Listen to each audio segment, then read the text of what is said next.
Давайте откроем Бытие, 6 глава. Будем считать с 8 по 9 стихи. 8 по 9 стихи. Бытие, 6 глава, 8 по 9 стихи. Бытие, 6 глава, 8 и 9 стихи. Я ашу 8 стих. Ной же обрел благодать перед очами Господа. 9 стих. Вот житие Ноя. Ной был человек праведный и непорочный в роде своем. Ной ходил перед Богом. Так, Ной же обрел благодать перед Господом. Перед очами Господа. Вот житие Ноя. Ной был человек праведный и непорочный в роде своем. Ной ходил перед Богом. Это интересная фраза. Ной был человеком праведным и непорочным в своем роде. Ной ходил перед Богом. Как можно быть непорочным, будучи на этой земле, будучи в плоти и крови? Как можно быть непорочным? И еще праведный. Почему только в Библии мы читаем такие вещи? Неужели такого уже невозможно в наше время? Неужели это участь ветхозаветных верующих? Неужели они были другими? Или мир был другой? Или земля была другая? Если земля была та же самая земля, если дьявол был на земле тогда, как и сейчас, если тогда, как и сейчас, грек был на земле, если тогда, как и сейчас, человек, мы знаем, несовершенный, как же удавалось этим людям быть праведными или оставаться непорочными? Вы не задумывались об этом? Как можно жить вообще в этой жизни, в этом мире и быть непорочным? Страшно подумать, да? Однако это была реальность. Это реальность, которую сам Бог признал. И сам Бог об этом говорит, что этот человек, и не он единственный. Считая Ветхий Завет, можно встречать много таких ситуаций, когда Бог говорит, что Авраам, Енох, и другие ходили перед Богом и были непорочными. Я думал, что здесь есть ключ и тайна к этому. И считая это место Писания вновь и вновь, я заметил, что же есть причина, или что же есть тайна непорочности этих людей. Как они приобрели эту благодать, как они дошли до этого состояния, что они могли сказать, и даже Бог о них мог сказать, что они непорочны. Братья и сестры, я думаю, что это должно быть наше стремление тоже. По крайней мере, это мое стремление.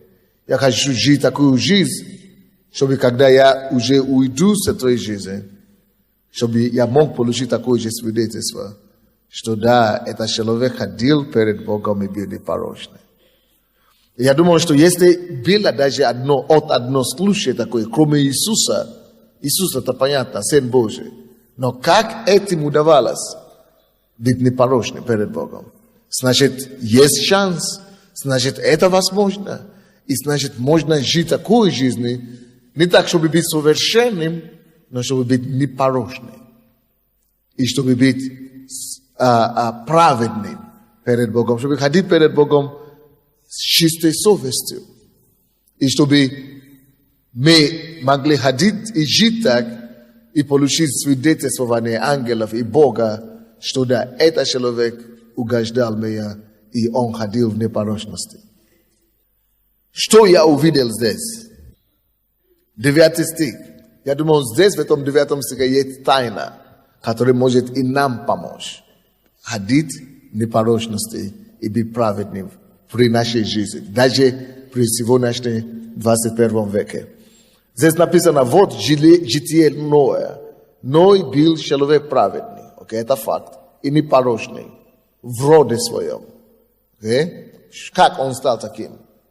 Двоеточие, или, двоеточие, да, это?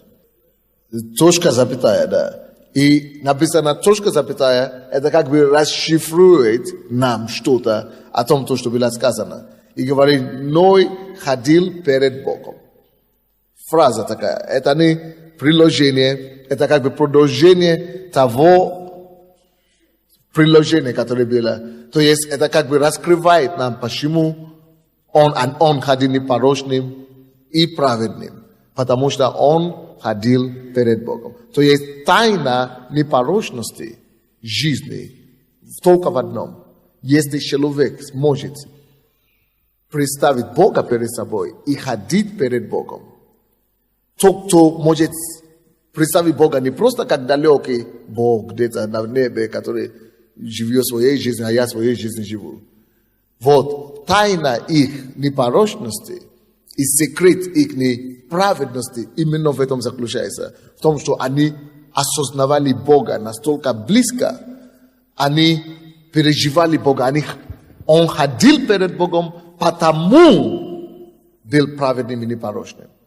Всякий раз, когда вы находите человека, который ходит сознательно близко с Богом, и не просто как верит в Бога, не просто ходит с Богом, ходит перед Богом, ходит с Богом рука об руку, дружит с Богом, осознает присутствие Бога, ходит под крышей повседневной, каждоминутной Бога, вы увидите человека, который непорочным в своей пути, и который Бог назовет праведником. То есть, братья и сестры, нам с вами будет тяжело. Вы знаете, я тоже думал так, и многие люди, наверное, сейчас так и думают, что чтобы ходить непорочным, и чтобы быть праведным, то надо поступать правильно постоянно. То есть, я думаю, это не совсем так. То есть, не наши дела делают нас праведными, а наши отношения делают нас праведными. Отношение, какое у нас с ним. Не дела наши, но отношения наши. То есть, это не обозначает, что Ной никогда ничего не делал не так. Это не обозначает, что Ной никогда не повысил голос, и не раздражался, или не... Он, наверное, делал много чего неправильного, или он, наверное, ошибался тоже, как и мы. Но Бог усмотрел праведность в нем, оставляя его, может быть, ошибки или несовершенства, и не считая эти ошибки и несовершенства, только благодаря тому, что Бог увидел в нем, что у него такое сердце, которое стремится познать его, стремится угодить ему, стремится ходить, осознавать, что я хожу перед Богом каждый день. Что если он жил такую жизнь, что он себе давал отсчет, что я перед Богом хожу. И этим он уже себя обезопасил. Этим он уже из-за этого он от себя отказывает от много чего. Потому что он позволяет его хождение с Богом быть своего рода, сеткой, или как это, который, чтобы рассеивать рис или что-то такое, как сито. Он позволяет вот это его отношение с Богом и служить сито для него, который ощущает его, он ставит его как сито, и который просеивает его жизнь от всякой грязи, которая вокруг. То есть, когда вы, представьте себе только, что вы каждый раз представляете себе, что Бог прямо сейчас перед вами. Страшно грешит, когда кто-то смотрит, правда? Особенно, когда Бог смотрит. Вот, если мы с вами ходим в таком осознании, что, а он так и сказал, Евреям 13:5, говорит, я не оставлю вас, и я не покину вас. Вот я с вами до кончины света. И Бог хочет, если кто хочет и желает ходить перед Богом, то должен запомнить эти слова. И ты должен держать это прямо перед своим сознанием все время, что он со мной, On не покине, он говорит, не покину вас и не оставлю. Он говорит, я держу вас за правой рукой. Я держу Бога возле себя постоянно. Я держу Бога возле своего точки зрения. Я с Ним хожу. Я хожу перед Ним. Вот Он здесь. Точно как моя тень. Видите мою тень? И ваша тень тоже там видно. Точно так же Бог рядом каждую секунду. Если мы можем это держать в своем сознании так, если мы можем это в своем духе, в своем сердце, постоянно напоминать это себе, вы увидите, что становится легко быть непорочным и праведным. Вот его праведность заключается в том, что он постоянно к этому стремился. Он постоянно в этом ходил. И это Бог расценил как праведность.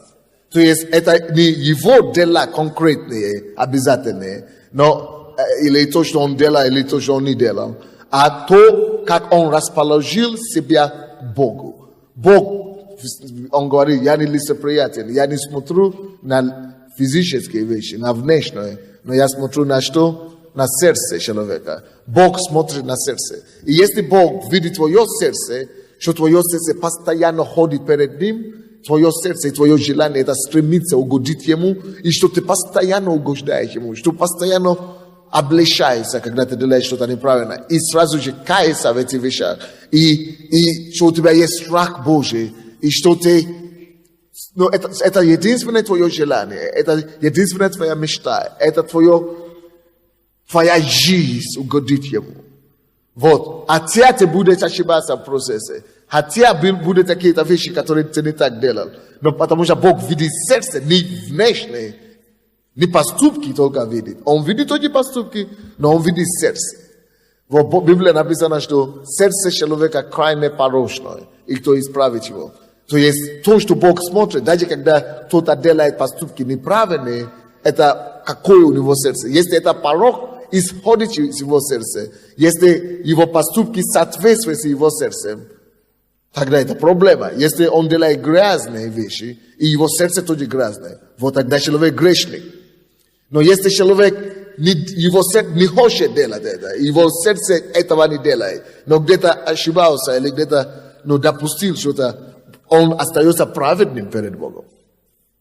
Потому что он сам ненавидит это. И как только что он это делает, он кается в этом, он ненавидит это, он это отказывается. Так, значит, праведность – это не поступки. Праведность – это расположение перед Богом или отношение с Богом.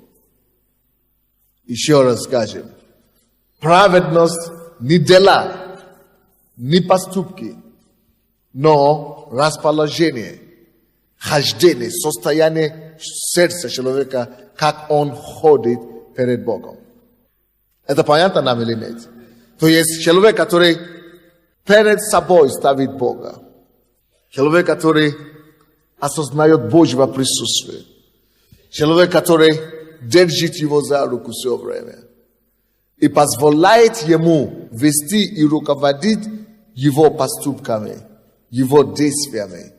Вот почему он не непорочный. Потому что если он ходит с Богом все время, рука об руку, и он представляет Бога, что я перед тобой каждый раз, то, конечно, Господь направляет его стези.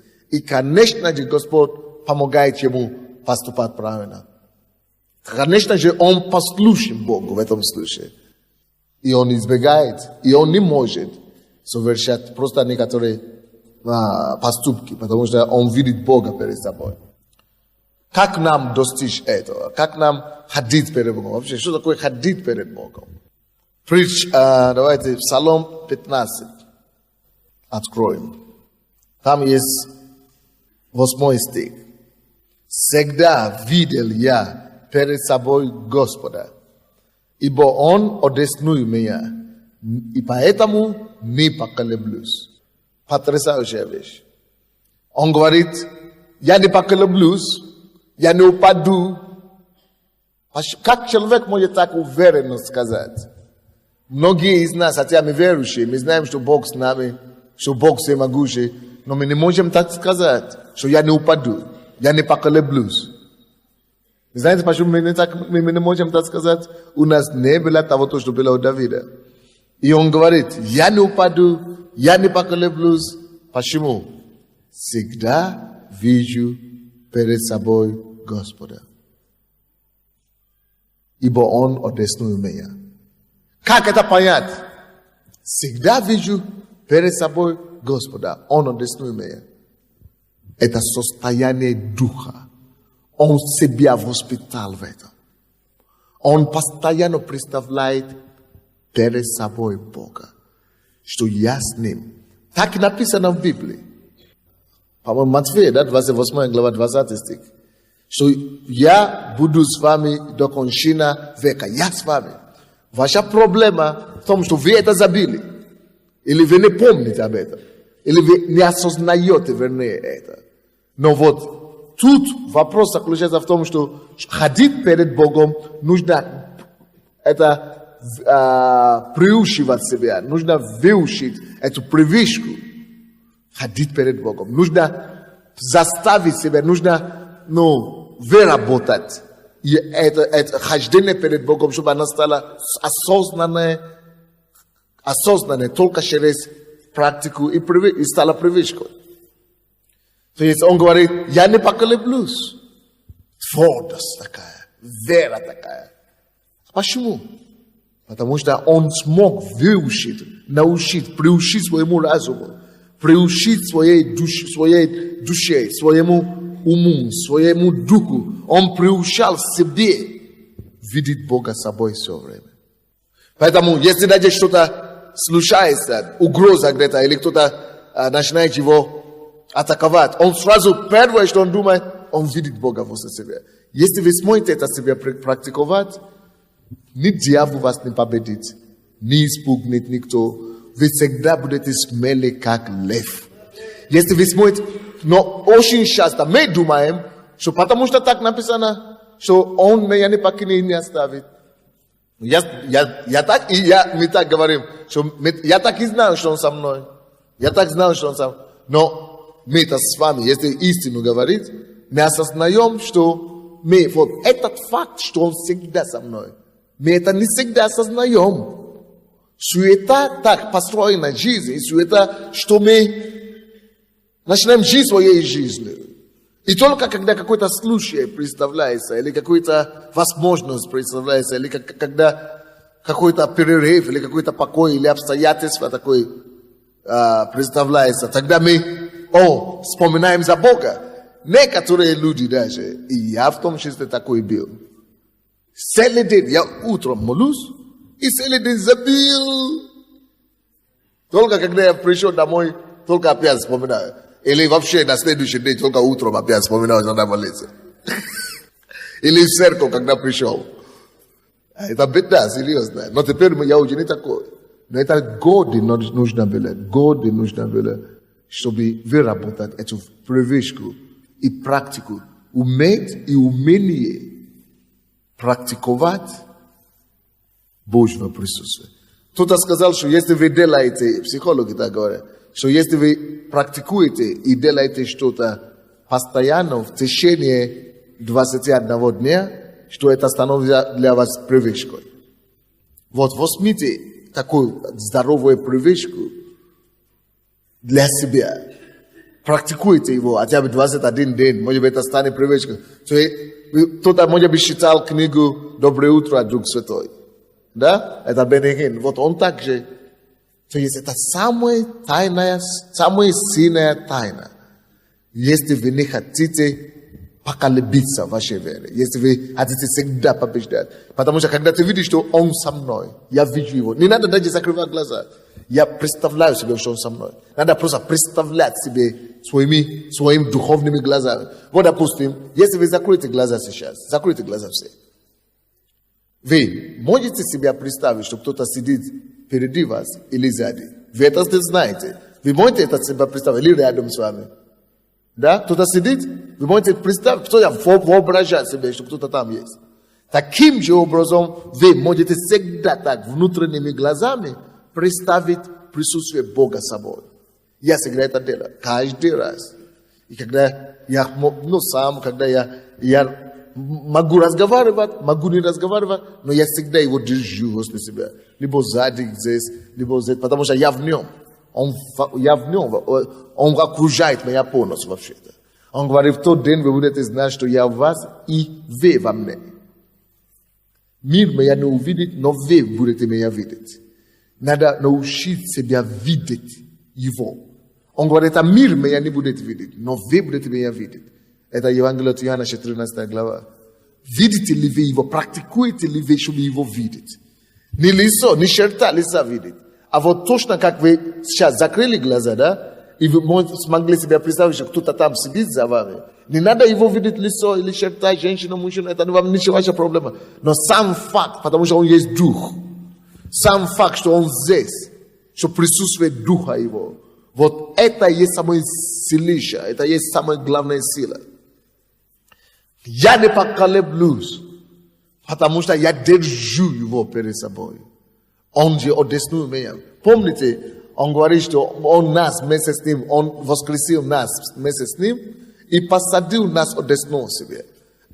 Хочешь, не хочешь, видишь это, не видишь, осознаешь это, не осознаешь, он все равно держит тебя за правую руку. Он все равно одесную тебя, он все равно там.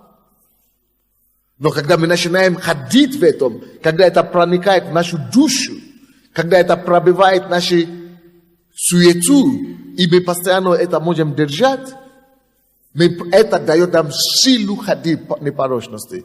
Это дает нам силу делать правду и ходить праведным перед Богом. Это и есть подпитку, это и есть нефть или бензин для праведности. Когда ты держишь Бога, ты знаешь, Он с тобой. И это и есть почва для веры. Когда ты уже ничего не боишься, ты знаешь, что Он с тобой. Это и есть тайна и секрет покоя и мира, когда ты знаешь, что Он с тобой. Пускай мир крушится, рушится весь мир. Пускай фундамент мира проваливается. Но я-то знаю, что Он со мной. Я могу его обнять. Я могу голову ему положить на голову. Ему на грудь. Я могу прижать его себе. Это не человек, не тело, не плоть. Но ты можешь развивать свою внутреннюю личность так сильно. Вы можете развивать себе свой духовное зрение, потому что он есть дух. И ты тоже есть дух. Твой дух может быть настолько сильный, что оно начинает воспринимать больше духа и духовный мир, чем только физически. И вообще-то, если мы с вами рождены от Бога, никогда мы не должны пойти по поводу тела и плоти. Нужно уметь развивать духа. То, что произошло, когда до грехопадения, человек так и жил. Он был водимым Духом Божьим. Он не, как сейчас, да, мы наоборот, больше ходим своим разумом. Что мы думаем, как мы чувствуем своим телом. То есть это результат грехопадения. Когда человек упал в грех, тогда стало на первое место именно падшая натура человека. Плоть стала на первое место. И плоть после падения человека начала вести человека. Начала руководить. Но на самом деле изначально было как Богом придумано. Чтобы наоборот дух человека, который возрожден, дух человека, который знает правду, который с Богом ходит, потому что Бог есть дух, и мы тоже есть дух, чтобы дух был на первом месте. Вот, допустим, очень часто так бывает, что вы уже совершили что-то, сделали что-то плохое, а потом только очнутесь, и вы начинаете говорить, ой, как я, потому что плоть побежала вперед, а потом дошло до духа вас, но надо, чтобы это было наоборот, что дух твой может быть настолько развит. Но сейчас практически все, даже верующие, уже не умеют ходить в духе. Потому что мы постоянно, как вам сказать, живем плоской и физической жизнью, что мы просто на этом уровне, на этом измерении живем. И очень жаль. Но на самом деле мы не есть плоть, поэтому плоть не должна вести нас. На самом деле мы не есть душа, мы не есть интеллект только. Интеллект нас не только должен вести. Но мы должны подчинять нашу плоть, наш интеллект, нашему духу. Мы должны больше слушаться сердцу. Мы должны, в принципе, больше развивать этот дух. Только люди, у кого дух развит, им легче видеть Бога. Вот однажды я учил такую тему, я говорю, если вам тяжело представить Бога перед собой, когда вы будете молиться, вы садитесь и поставьте еще один стул перед собой. Я говорю, и представьте себе Иисуса, что Он сидит, Бога, что Он сидит на этом стуле, и вы говорите с Ним. И один человек мне говорит, а я представляю, я ничего не вижу, я ничего не представляю. И все. Потому что он притупленный полностью. То есть его дух полностью, почти как у неверующих, почти полностью умер.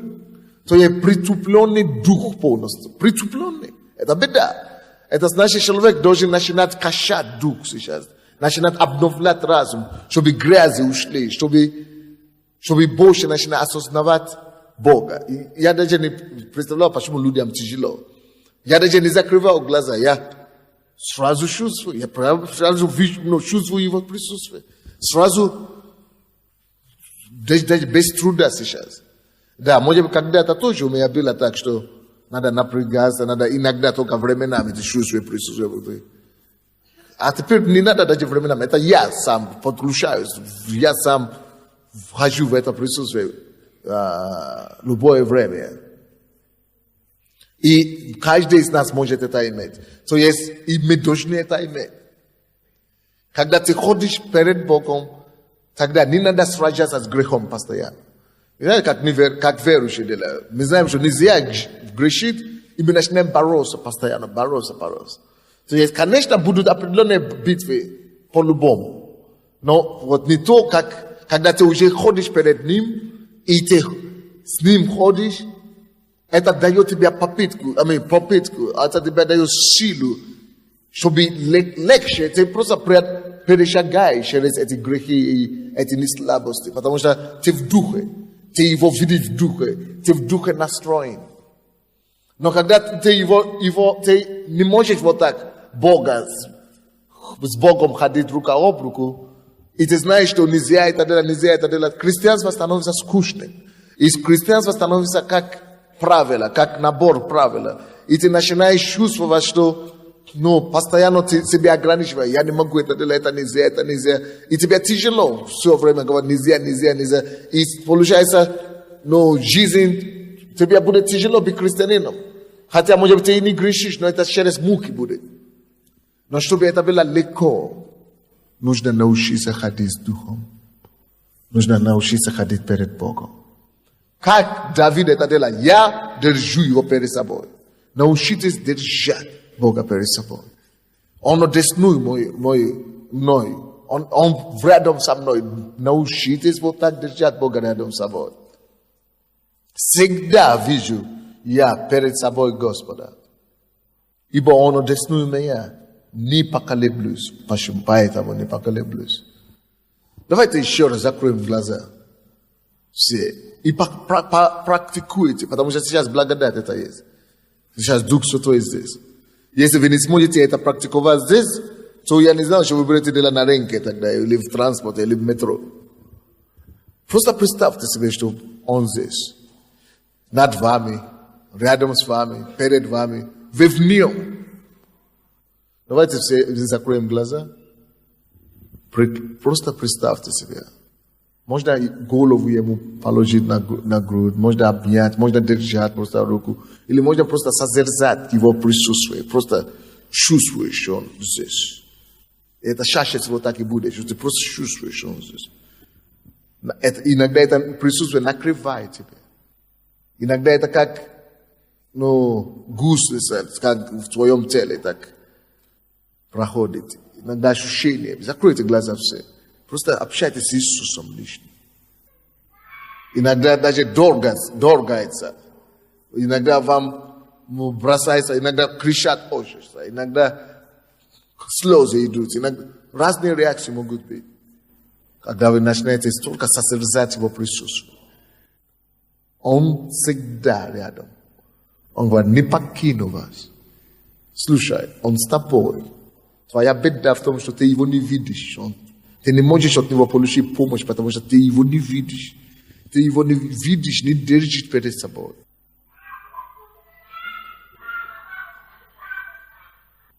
Вы можете любить его, сказать ему, насколько вы его любите, как он дорог для вас, благодарить за спасение. И каждый раз так, когда вы ходите, когда вы приветствуете людей, когда вы общаетесь с людьми, вы слушаете их, и вы видите Бога стоит за вашей спиной, или рядом с вами, или что вы держите его за руку. Поэтому у меня никогда не будет депрессия. У меня никогда, я не могу знать, что такое депрессия или плохое настроение, потому что я всегда вижу себя перед ним, держу его перед собой. Я его обнимаю, я его люблю, я его прижимаю. Я позволяю, чтобы он прикасался ко мне. Поэтому не поколеблюсь, пока я его держу перед собой. Это первое, что нужно делать. И нужно уметь это делать каждый день, постоянно. Практикуйте это везде. Присутствие Бога так. И вы потом дойдете до, как я, до такого момента, когда вам не надо уже закрывать глаза. Вам не надо уже атмосферу церкви. Вам уже не надо музыка, чтобы была. Вам уже не надо будет слово, чтобы было. Вам не надо уже сосредоточиться. Вы просто будете уже автоматически вместе с ним ходить. И это здорово, братья. Следующее, что нужно делать, чтобы как Ной, как Авраам, ходить перед Богом. Чтобы быть непорочным, надо ходить перед Богом. Что еще нужно делать, чтобы ходить перед Богом? Так, видите, когда мы начинаем присутствие Бога привозить, если что-то нечисто там начинает выходить. Поэтому оставьте этого человека. Женщина, да, она? Оставьте ее на минутку. Именем Иисуса. Ты дух нечистый, который мучает эту женщину. Я повелеваю тебе сейчас властью Бога. Оставь ее! Дьявол, ты знаешь меня, и ты знаешь, что ты должен повиноваться. Поэтому я повелеваю тебе сейчас, убери твою руку вон и прочь! Во имя Иисуса, покой, мир. Теперь вы можете ее взять, пускай она своими ногами идет. Пускай она посидит с вами там, или если успокоилась, пускай сидит, пускай будет. Слава Богу. Когда вы начинаете приветствовать Духа Святого вот так, и общаться с ним, все, вы становитесь опасным человеком. Я прихожу, допустим, в чем опасный? Допустим, я хожу, иду себе по улице, и цыгане там трогают, ну, там что-то они гадают или что там делают. И они приблизились ко мне и хотели меня, они говорят, давайте мы вас тут будем разгадывать. А это дети так, подошли. И их мама говорит, о, ты что, ты не видишь? Ведь дети, уберите с него, это же он служитель Бога. Нельзя. Он наоборот должен за нас молиться. И они все пошли, собрали человек, наверное, 200. Говорят, ты молись за нас. Откуда знали? Вы меня знаете? Мы не знаем. Но мы видим. То они бесы не могут себя. Они начали кричать. Когда вы практикуете присутствие Бога, и вы погружены в этом духе, бес не может спокойно где-то быть, где вы есть. Он будет кричать, он будет не находить себя место, будет убегать в другую сторону. Потому что вы пришли, человек, который наполнен Богом. Вы понимаете меня, да?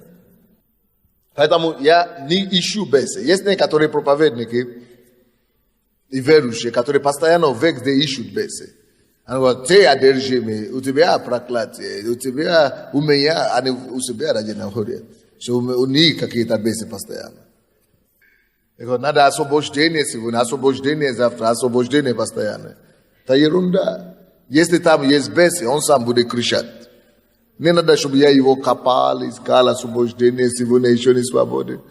Если я только появляюсь, если есть бес, он сам даст о себе знать. И тогда сразу, даже не надо иногда молиться, само собой начинаем выходить, освобождаться. Поэтому мы освобождение, это само собой освобождение, когда Дух Святой там есть. Но когда Дух слаб, тогда надо копать, вспомнить твой грех, вспомнить грехи папы, мамы, дедушки. Это все ерунда.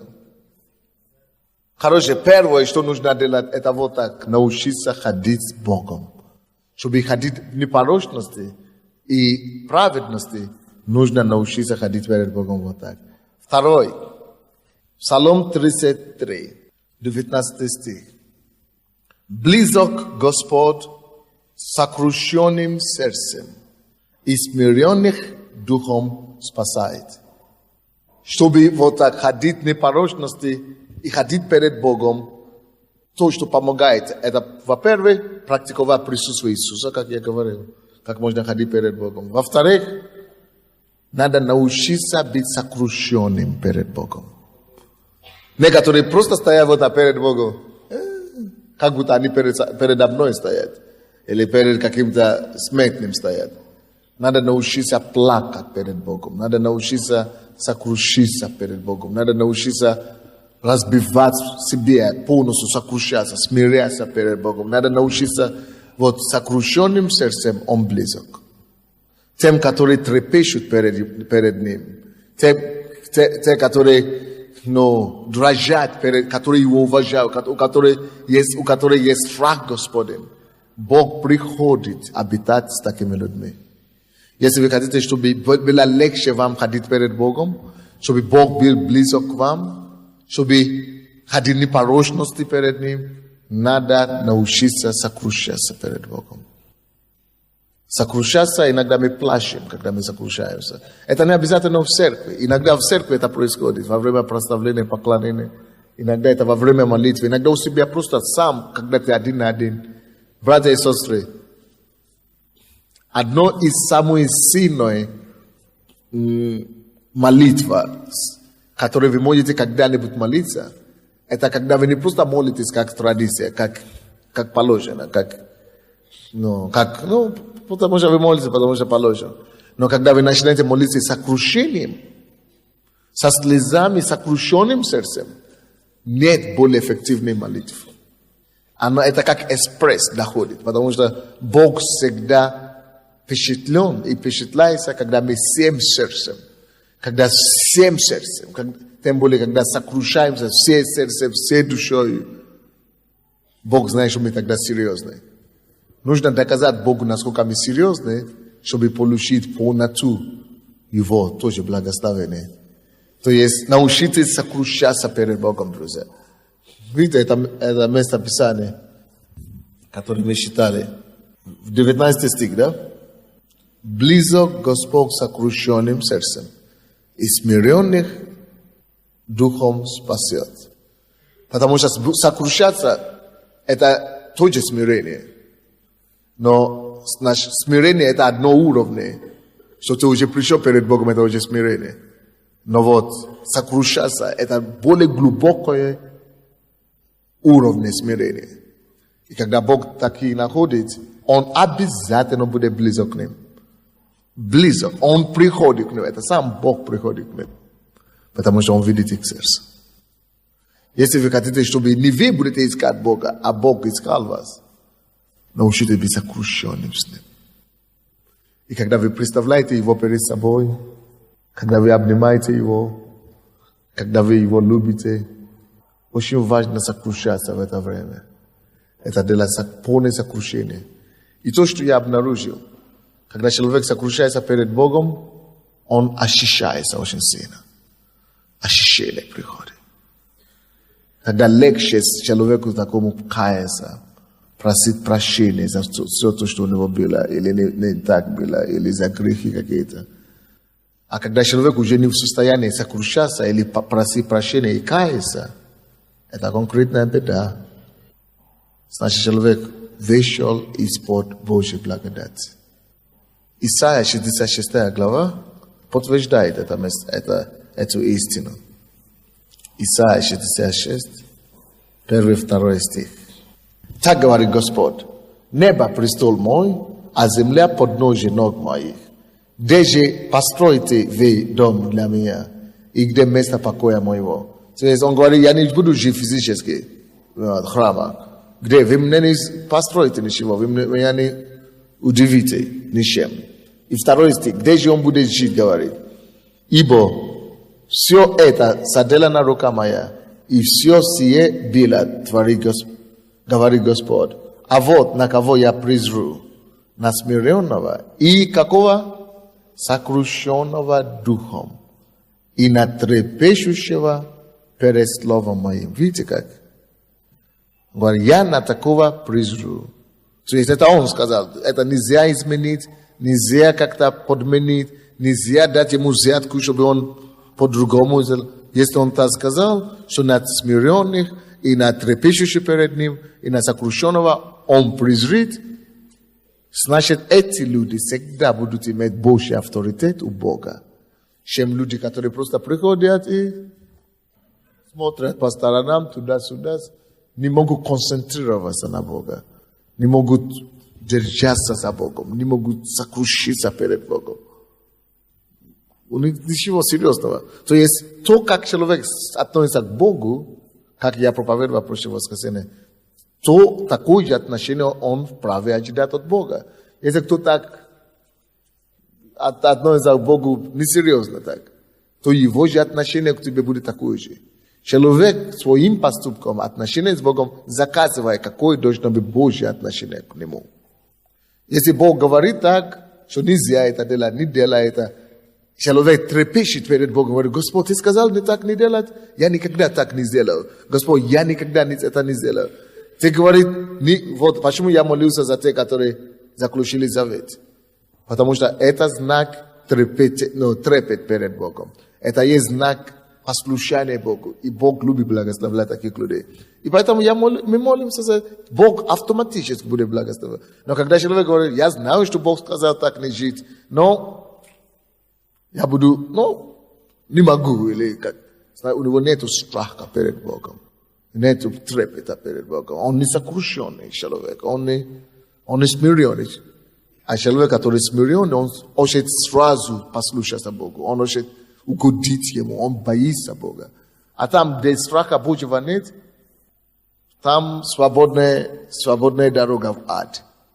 Страх Божий – это самое эффективное оружие удержаться от греха. Не грешить, не порочности хранить. Страх Божий. Братья и сестры, вы можете терять что угодно в христианстве, но вы должны бороться, чтобы никогда не терять страх Божий. Надо бороться против этого. Надо бороться за страх Божий в своей жизни, чтобы он всегда был. Бороться надо. Потому что оно уходит, суета забивает. Но надо самому искать. Надо и находить книги, литературы, кассеты, проповеди, чтобы возобновить и возогревать этот страх у себя же. Без этого человек может просто стать жертвой. Аминь. Бытие 5 глава. Вот эти вещи, о которых я говорю сейчас. Хождение перед Богом. Практиковать присутствие Бога. Присутствие Иисуса. Благоговение, сокрушение, смирение. Это то, что Бог постоянно пытался учить своих помазанников. Когда Бог полюбил кого-то, когда Бог выбирает кого-то, когда Господь, Божье благоволение идет кому-то, Бог начинает ему учить, как ходить перед ним. Потому что Бог знает, от этого все зависит. Его жизнь. Сначала давайте откроем 17 глава Бытия.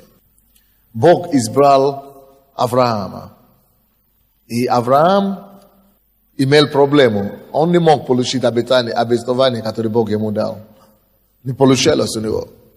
И Бог ему, потому что он там грешил, он ходил к Авимелеху и говорит, что это не моя жена, это моя сестра. То есть ему было, он имел проблема с праведностью, с непорочностью.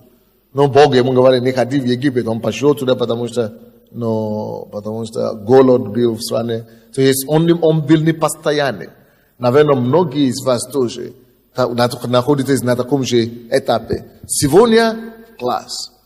Сегодня хорошо. Но завтра опять внизу. Вчера на высоте, духовно, аллилуйя, все класс.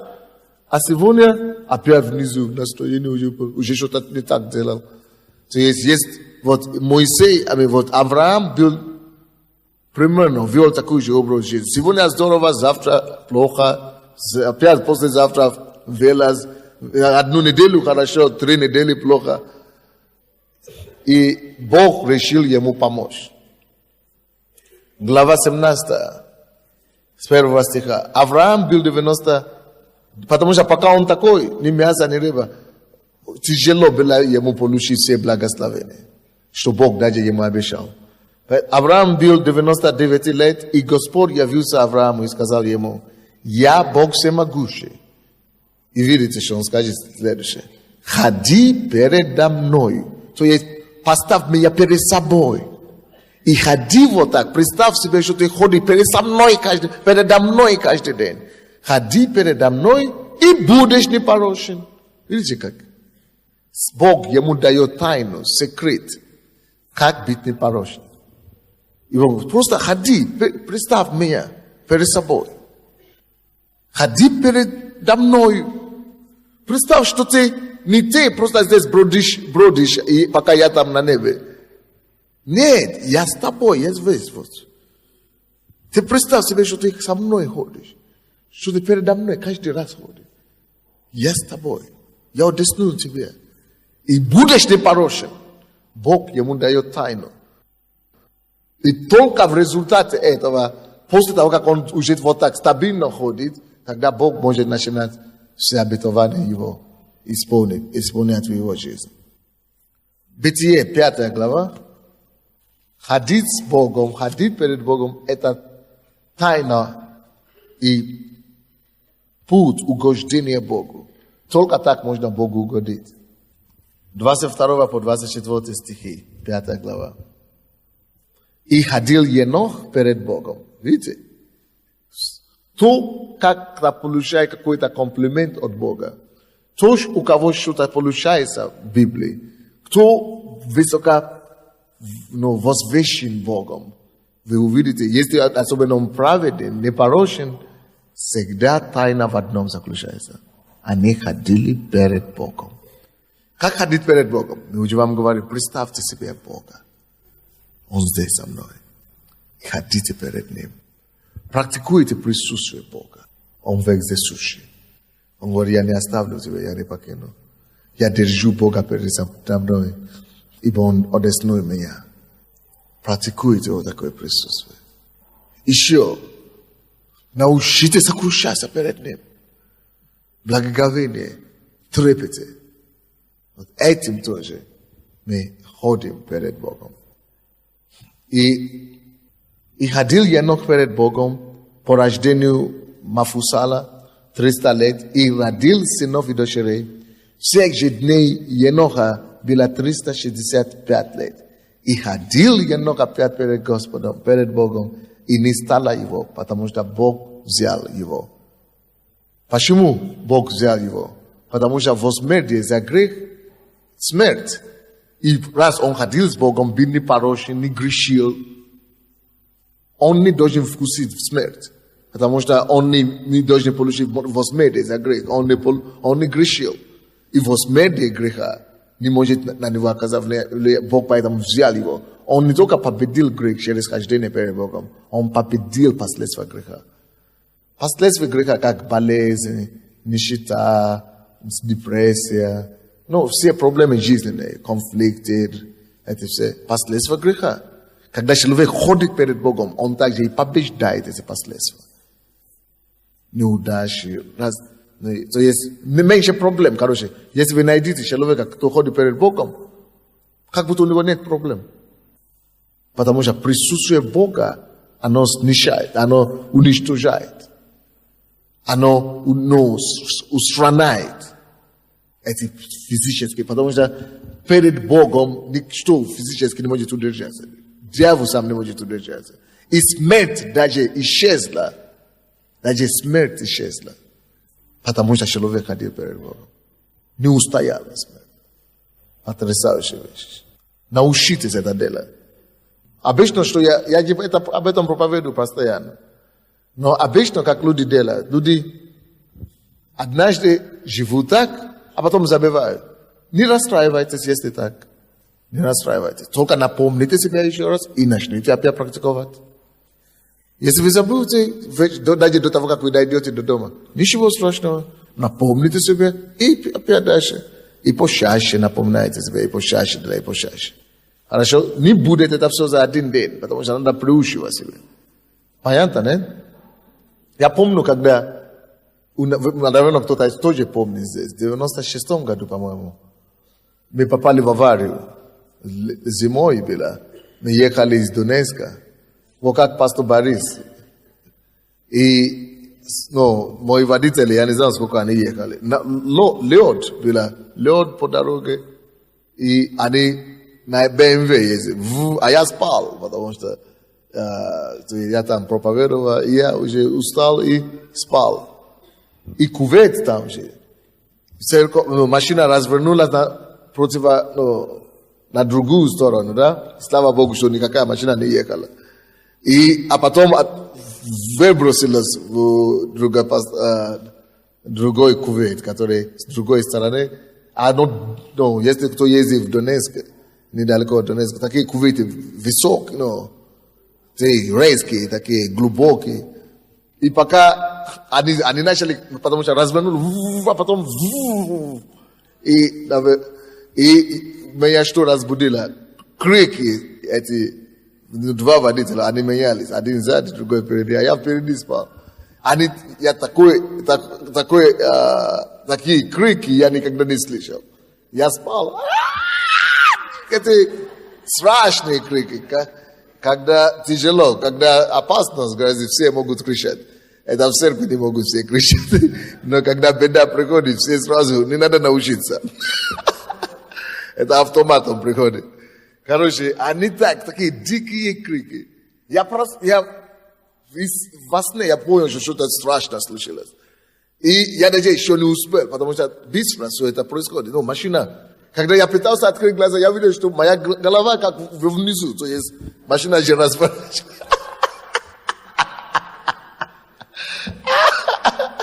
Машина вот, я говорю, короче, я в воздухе. Что я мог делать? И как раз Бог мне помог. Потому что надо упражнять это.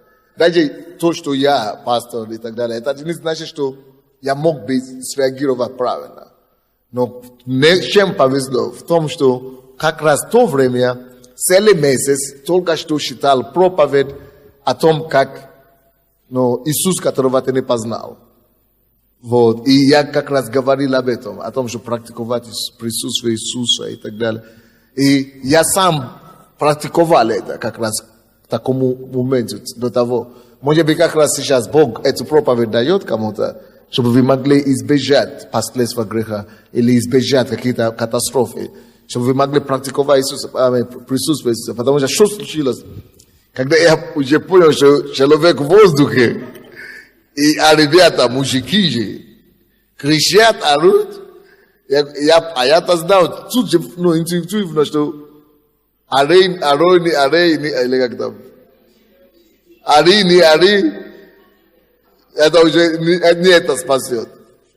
И я уже просто говорил, то есть я как будто, как только что я проснулся, что я услышал это крик, и я проснулся, первое, что пришло ко мне, это я просто осознал, откуда-то из подсознания, это не быстро все это. Из-за подсознания я просто говорю, Иисус. Я говорю, я просто, Иисус. Потому что я уже голова идет. Но Иисус! И я ожидал, что либо машина, у меня такая вера была, что Иисус, я просто знал, что Он со мной. Поэтому Иисус! И я представлял себе, что эта машина наша, BMW, это останется в воздухе, я ожидал. То есть настолько у меня была вера. Я ожидал, что эта машина останется в воздухе. А я вижу, что не остается, идет дальше. И я второй раз еще с большей верой. Иисус! Как я это кричал, я просто увидел его. Он появился передо мной. Белым. И я его удержал вот так. Ну, дух, как будто я держал сатану. И я просто уже третий раз понял, не надо кричать.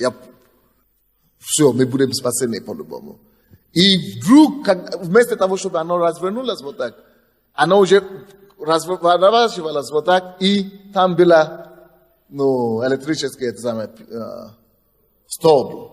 И оно должно было туда идти, оно просто ударилось электрическое, боку. и оно его обратно на ногу. И когда мы уже туда оказались в Куэте, мы оказались на 4 вот так.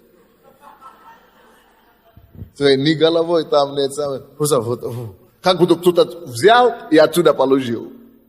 И ничего не разбилось, только там место, где от столб ударился. И мы вышли, и говорю, как это туда попала машина? Вы вышли цели. И никто не пострадал, мы вообще никто не пострадал.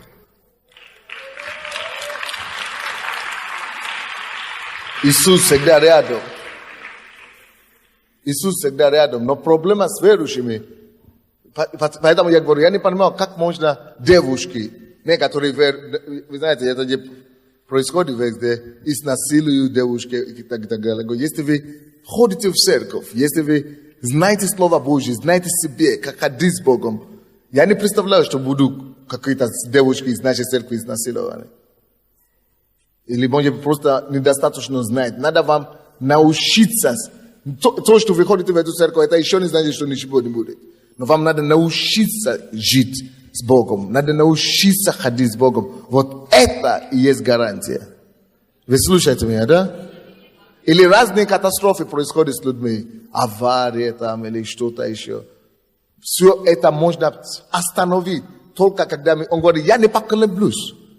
Потому что я держу его перед собой всегда. Если мы научимся ходить перед Богом, мы сможем избежать много чего, которые случаются с людьми мира сего. Грех не только сам, то есть он говорит, будь непорочен и праведен. То есть грех теряет силу. Но не только грех теряет силу. И все остальные вещи, которые связаны с грехом, начинают терять силу. Аминь. Так что практикуйте это. Это вам полезно будет. Следующее. Чтобы ходить перед Богом, Евангелие от Иоанна 15:10. Вот там написано, что кто любит меня, тот соблюдает заповеди мои. Братья и сестры, если человек ходит непорочно перед Богом, он будет его любить. Вернее, чтобы ходить перед Богом, это значит его любить. Не только сокрушаться перед Ним, не только ходить и представить Бога перед собой. Ходить с Богом значит всем сердцем его любить. Ходить перед Богом значит представлять себе, как вы любите Бога, как человек всем сердцем, всей душою, всем разумом, всем телом просто обожает Господа. Вы должны себе представить, что вы его любите, обожаете, что он дорог для вас, что он близок к вам. То есть любовь к Богу, это тоже способ, как мы ходим перед Ним. Мы ходим в любви. Когда человек любит Бога, невозможно, чтобы он не любил других людей. Если вы любите Бога, вы будете любить тоже людей. То есть и любовь к Богу позволяет нам ходить в непорочности. Почему? Потому что кто любит меня, то сохраняет заповеди мои. Если вы любите его, вам не хочется его обижать или нарушить его слово. Потому что вы любите его, вам хочется угодить ему, вам хочется ходить, слушаться ему. И это и есть непорочность. Когда человек ходит в любви к Богу, он будет непорочен.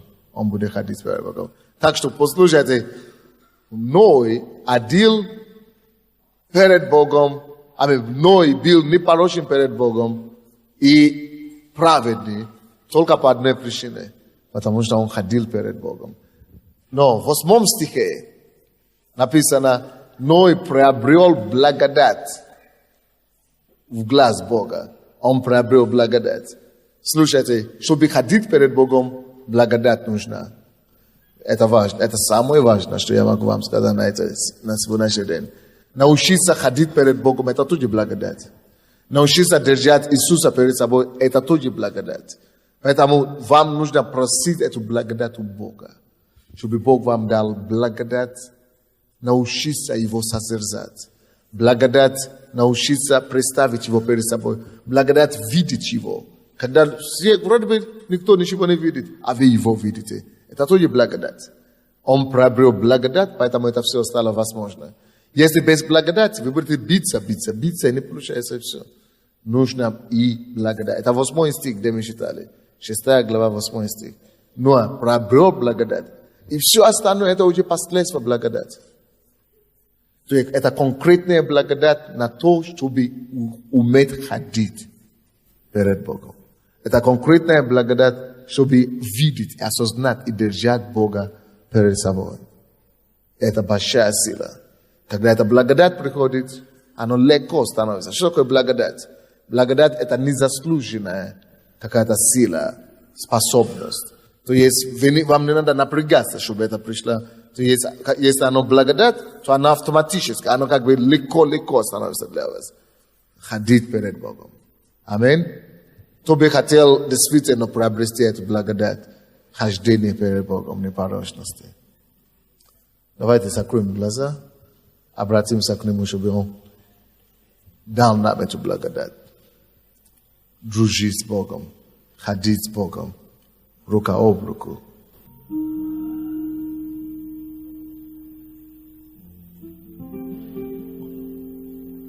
Попросите у Бога благодать познать Его лично. Это тоже благодать, чтобы Его познать, чтобы Его полюбить, чтобы Его видеть все время. Господь, благодарим Тебя за сегодня. Благодарим Тебя за Твое Слово. Я прошу, Господь, чтобы Ты накрыл нас сегодня Своей благодатью. Именем Иисуса. Восстановительная благодать, спасительная благодать.